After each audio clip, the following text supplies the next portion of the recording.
Lo que sí quiero compartir, y tengo mucho interés en hacerlo, es compartir lo que mi esposa y yo aprendemos con esto. Yo soy Osvaldo, soy esposo de Clau, que está acá, y que estamos viviendo esta experiencia desde hace 7 años. Así que, con el permiso de ustedes, voy a leer. Yo soy voluntario en la Fundación Manos Abiertas, que atiende a pacientes en estado terminal hasta su fallecimiento. Desempeñé el rol de cuidador, acompañé a muchas personas, más de 100, en el último tramo de sus vidas. Me resulta una experiencia maravillosa, enriquecedora. Hice algunos cursos, escuché muchas charlas y en algún momento sentía que yo tenía mucha experiencia en esto. Casi hablaba con autoridad, hasta que se enfermó mi esposa. Si el cáncer está en mi pareja, está íntegramente en mi vida y me atraviesa aún cuando el enfermo no sea yo. Como cuidador principal, único cuidador en mi caso, me fui convirtiendo en un paciente de una enfermedad sin nombre, sin medicación ni tratamiento. Un paciente que nadie ve ni advierte, tanto como si fuera invisible. Y de eso quiero hablar. Desde julio del 16 cursamos el estadio 4 de un cáncer de mamas con metástasis óseas y pulmonares. Las complicaciones son muchas, no voy a detallar, ya más o menos lo hizo Ana recién. Son muchas las complicaciones, hay una cardiopatía que es lo que nos llenó de una mayor cantidad de eventos médicos de toda naturaleza. Son tan habituales que hemos aprendido a solucionar la mayoría de ellos apelando a la experiencia que acumulamos en estos 7 años. No obstante lo anterior, en 3 oportunidades la enfermedad se agudizó tanto que pensamos que se trataba del final. Hace justo un año, los médicos dejaron de darnos esperanza y aconsejaron sobre diferentes aspectos del fin de vida. Nos encontrábamos a la espera de un paro cardíaco como único e inminente resultado del avance y complejidad del cuadro. Ante tanto deterioro, acordamos que en caso de ocurrir, yo no haría intentos de resucitación. Perdón, si me comiera agua, sigo. Sí. En otras palabras, si ocurría, yo debía dejarla morir. Viví algunos meses con esa espantosa idea en mi cabeza.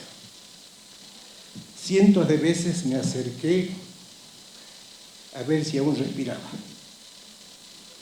Imaginé el momento cientos de veces.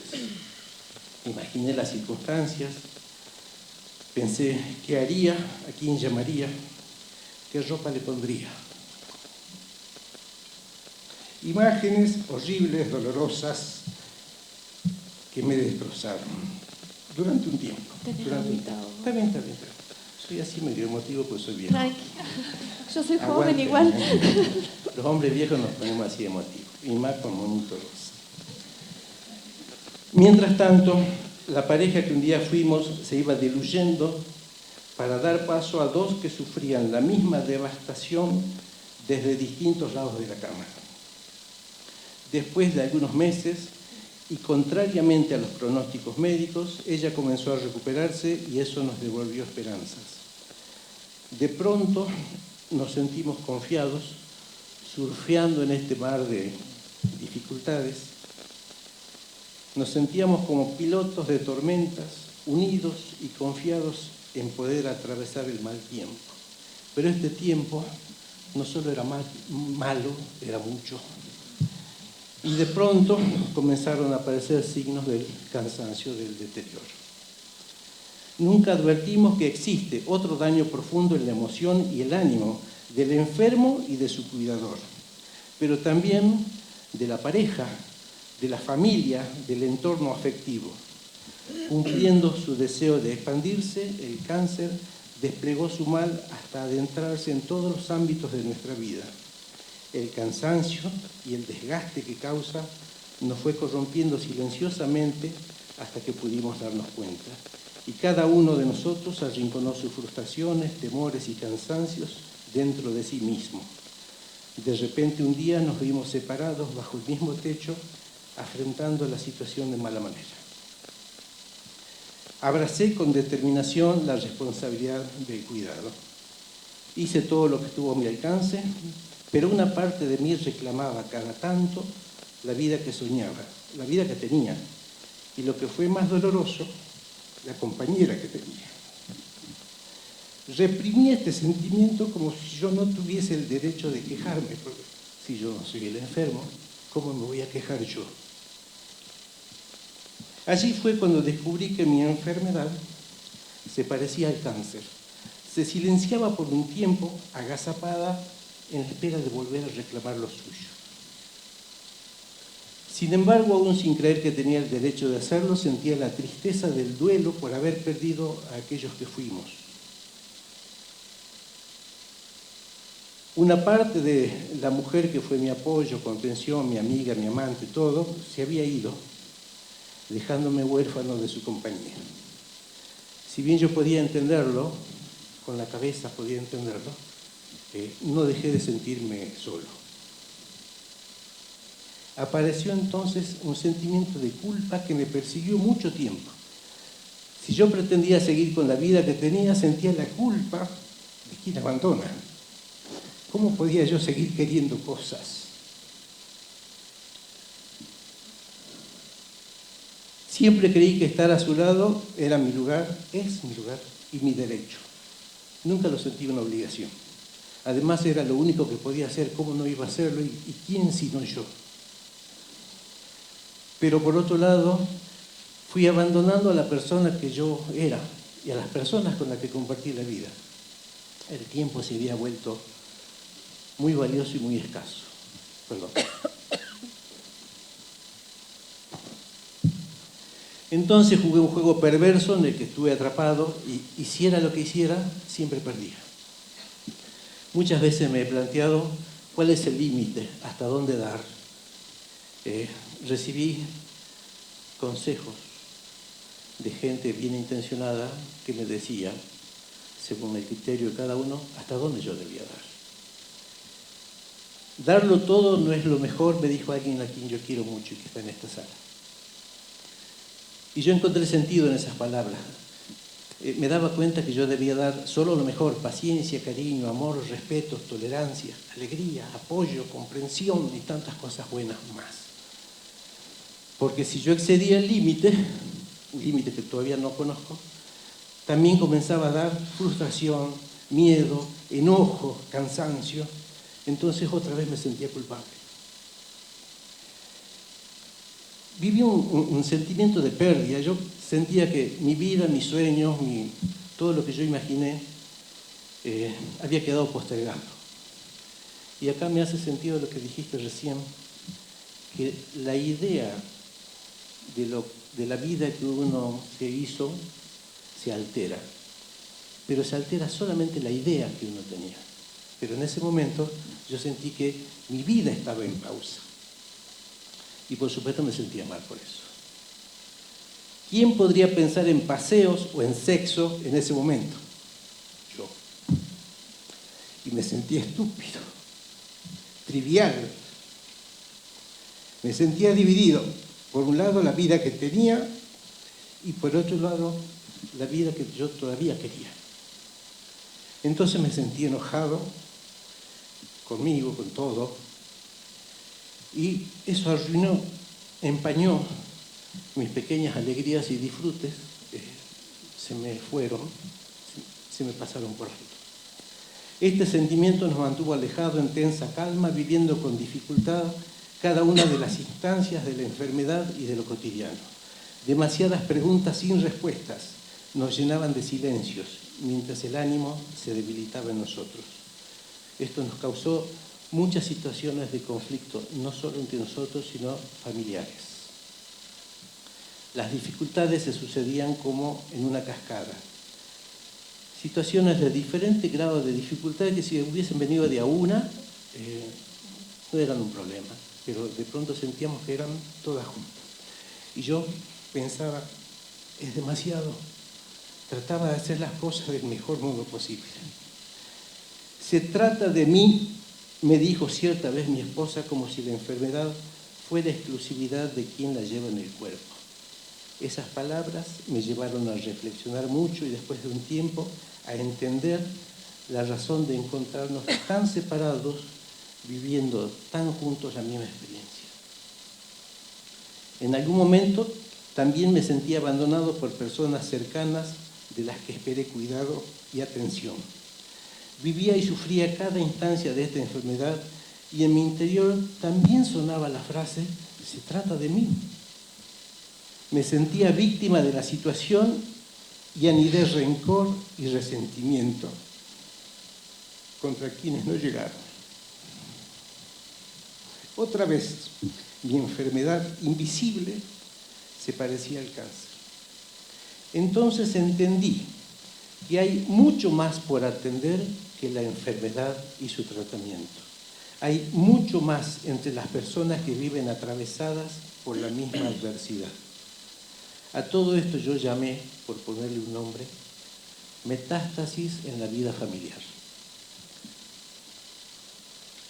Cada vez que el Facebook me traía fotos, como hace cruelmente a veces el Facebook, y nos muestra jóvenes, nos muestra de otra manera, yo sentía tristeza.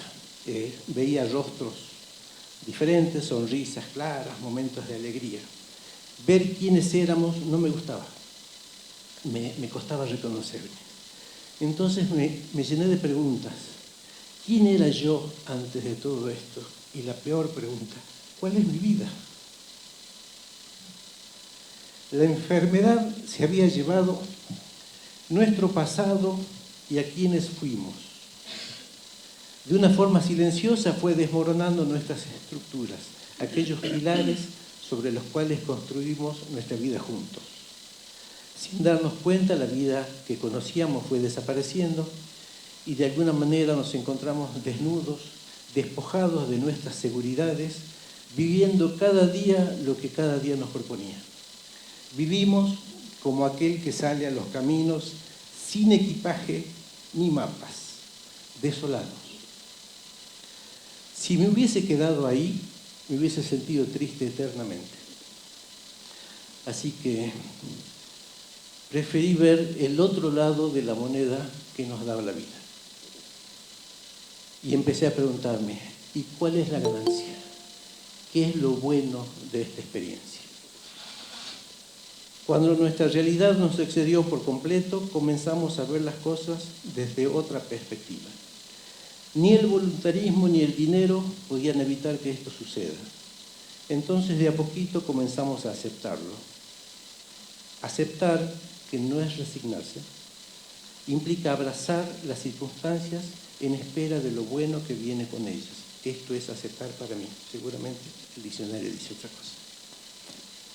Entonces fueron desapareciendo muchas luchas en las que antes invertíamos el tiempo, batallas que nada nos dejaron, caminos que van a ningún lado. Así fuimos perdiendo interés en las discusiones por tener razón sobre lo que fuera, tanto como en las personas o situaciones que no aportaban nada positivo en nuestra vida. De todo lo que alguna vez nos interesó quedaron solo un par de cosas. Todo lo que creíamos perdido dejó de doler. No estoy seguro de que lo hayamos recuperado a todo lo que... Yo hacía una lista de todo lo perdido. Pero dejó de importar. Que tal vez es mejor. Desde entonces vivimos más enfocados en lo necesario, sin dispersarnos entre las cosas que, importantes o no necesitamos ahora. Cosas que tal vez nunca necesitamos. De pronto un día dejé de quejarme, pues pude darme cuenta que mi vida no estaba postergada. Por fin entendí que esta es mi vida.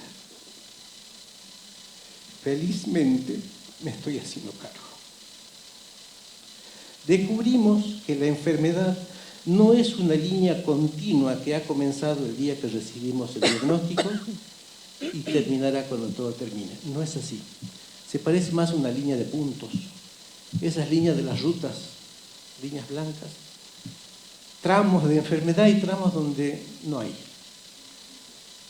La enfermedad está pero no molesta, no representa nada. Entonces comenzamos a concentrarnos en los tramos donde no hay enfermedad. Cuando el cáncer requiere lo suyo, atendemos, y cuando no, urgentemente nos escapamos a tomar un café y a hacer todo lo que nos gusta, lo que queremos, disfrutando, concentrados en la parte donde el cáncer no molesta. De alguna manera el cáncer dejó de sorprendernos, llegando a ser un viejo conocido. Me resulta curioso darme cuenta que cuanto más me concentré en evaluar las pérdidas, más me dolían y más parecían.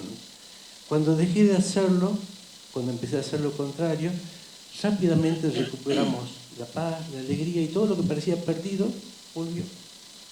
Mágicamente volvió, y rápidamente. Nos dimos cuenta que sufrimos más imaginando lo que tal vez jamás suceda que por las cosas que efectivamente suceden. Y aquí coincido con tu relato. Son poquitas, creo que es la última. Es así que ahora vivimos con simpleza, sin gastar energías en lo que ya fue o en lo que vendrá. Muy de a poquito la humildad va ocupando el lugar de la soberbia, y la paz disipa lentamente aquel enojo. Recién entonces, cuando todas nuestras esperanzas se hundieron en los miedos, pudimos ver con claridad la única luz que nunca se apagó: Dios. Siempre creí en su existencia, pero puedo decir con certeza que desde que comenzamos a desandar este camino, pudimos encontrarlo cada vez que buscamos respuestas en nuestro interior. Hoy, con 64 años, confieso no saber nada y que mi única certeza es acerca de Dios. La profundización de nuestra espiritualidad es el resultado más claro del proceso que vivimos desde que el cáncer se instaló en nuestras vidas. Como cualquier medicina amarga, no es algo que hubiésemos escogido voluntariamente entre 1.000.000 de opciones. Pero si Dios quiere que la vivamos, es porque es algo bueno. Yo entiendo que esto pueda resultar tonto, pero es exactamente lo que siento. No encuentro otro modo de decirlo. Puedo advertir con claridad que tanta adversidad abrió nuestros ojos, los del alma, y ahora podemos ver cosas que antes no. Dios se ha hecho presente de un modo palpable en nuestras vidas desde que el cáncer está con nosotros. Tal vez fuera necesario romper todas nuestras estructuras y seguridades, cegarnos las esperanzas y los proyectos, despojarnos del ruido de las cosas mundanas, dejándonos en un silencio que asusta, para que podamos ver su luz, para que logremos escuchar su voz. Como cualquier alumbramiento, es un proceso doloroso y a veces extremadamente difícil, pero no puedo juzgarlo como algo malo. El cuerpo ha de desaparecer tarde o temprano. La muerte es una posibilidad cierta para todos, y siendo seres de materia y espíritu, resulta llamativo dedicar tanto esfuerzo a lo material y perecedero y casi nada a lo espiritual y eterno. Es entonces cuando Dios, Padre amoroso de todos nosotros, nos ayuda a encontrar el camino. Yo soy padre de 4 hijos. Todos los que somos padres sí sabemos que a veces para corregir, cuidar, proteger, nos vemos obligados a levantar la voz. ¿Sí? Cuando está en peligro levantamos la voz. Yo siento que esta es la forma en que Dios nos llama, la adversidad. Yo estaba decidido a hablar acerca de la problemática sin nombre, digo yo sin nombre, no, se llama tal cosa. Para mí sin nombre, de la persona que acompaña, que atraviesa esta experiencia. Yo estaba decidido a hablar de esto. Recorrí este tiempo difícil solo para descubrir que padezco de una enfermedad que me cura. Luché duramente contra esta adversidad que hoy abrazo. Actualmente el cáncer ha vuelto a aparecer está en el hígado según recientes estudios. El corazón se recupera lenta pero sostenidamente. Y nosotros volvimos a ser aquellos de otros días, en otras circunstancias, en otros roles, pero con el mismo amor. No sabemos qué sucederá más adelante, pero es algo que ya no nos causa angustia o ansiedad. Hemos aceptado el curso de las cosas como el plan de Dios. Hemos recuperado la paz y la alegría parece hasta inadecuada en nuestros rostros. El cáncer convive con nosotros tanto como la certeza de estar viviendo lo que Dios quiere. Gracias a estos descubrimientos logramos vivir felices en medio de la adversidad que hoy nos toca. No estamos solos, ya no desamparados. Y aún sin saber cuál será el próximo paso, caminamos por un sendero angosto, de la mano de Dios. Gracias.